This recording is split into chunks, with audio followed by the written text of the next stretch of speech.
Welcome to your own channel. Today our topic is about that what is HSC policy, what is the contents of HSC policy, means how we will make the HSC policy. Actually, HSC policy is a written statement by the employer to the client or government or consultant.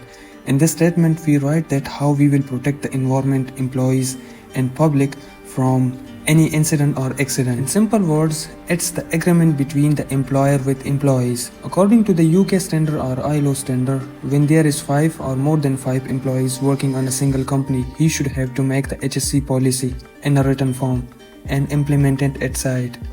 अच्छा, HSC policy हमारे पास एक written statement है जो employer बनाता है client के लिए या गवर्नमेंट के लिए या कंसल्टेंट के लिए। जो क्लाइंट, गवर्नमेंट या कंसल्टेंट को एम्प्लॉयर जो है वो उसको सबमिट करता है। इस स्टेटमेंट में हमारे पास ये होता है कि इसमें ये लिखा जाता है कि हम कैसे इन्वायरमेंट को प्रोटेक्ट करेंगे, कैसे हम अपने एम्प्लॉयज़, अपने वर्कर्स को प्रोटेक्ट करेंगे किसी भी इंसिडेंट या किसी भी एक्सीडेंट से। ये सिंपली एक एग्रीमेंट होता है एम्प्लॉयर और एम्प्लॉयज़ के बीच में। यूके और आईएलओ स्टैंडर्ड्स के मुताबिक अगर किसी भी कंपनी में 5 या 5 से ज़्यादा बंदे काम कर रहे हैं तो उसके लिए ये ज़रूरी है कि ये एक HSC पॉलिसी बनाए एक रिटन फॉर्म में।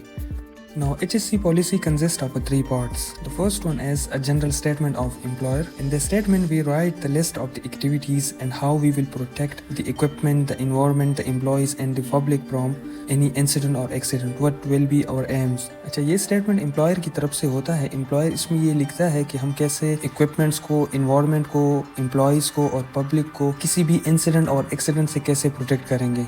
Now, the second one is responsibility for HSC. In this step, we will list the names, position and rules, responsibility of the people in your business who have a specific responsibility for health and safety. अच्छा, इस step में हमने उन सब बंदों का नाम और पोजीशन लिखना है जो HSC में इन्वॉल्व होंगे, चाहे वो HSC मैनेजर है, HSC सुपरवाइजर है, HSC ऑफिसर है या जितने भी हमारे पास लोग हैं, स्कैफोल्डिंग सुपरवाइजर हो गया, जितने भी बंदे हैं वो HSC में इन्वॉल्व होंगे, उनकी रिस्पॉन्सिबिलिटीज, उनके नाम इस स्टेप में हमने लिखने हैं। The third one is arrangement for HSC.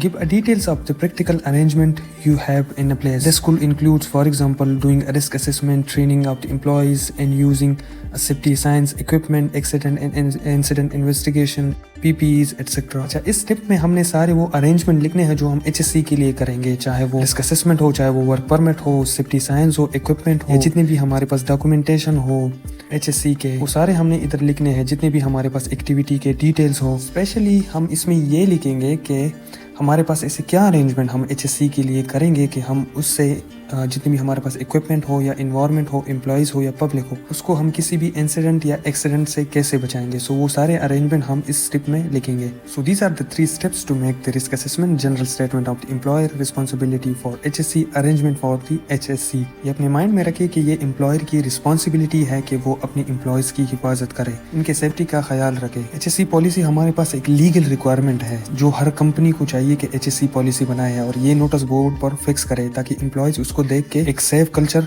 बना रहे। So I think that's it for today's lecture. If you are new to my channel, do subscribe our YouTube channel and press the bell icon for more updates. Thank you so much.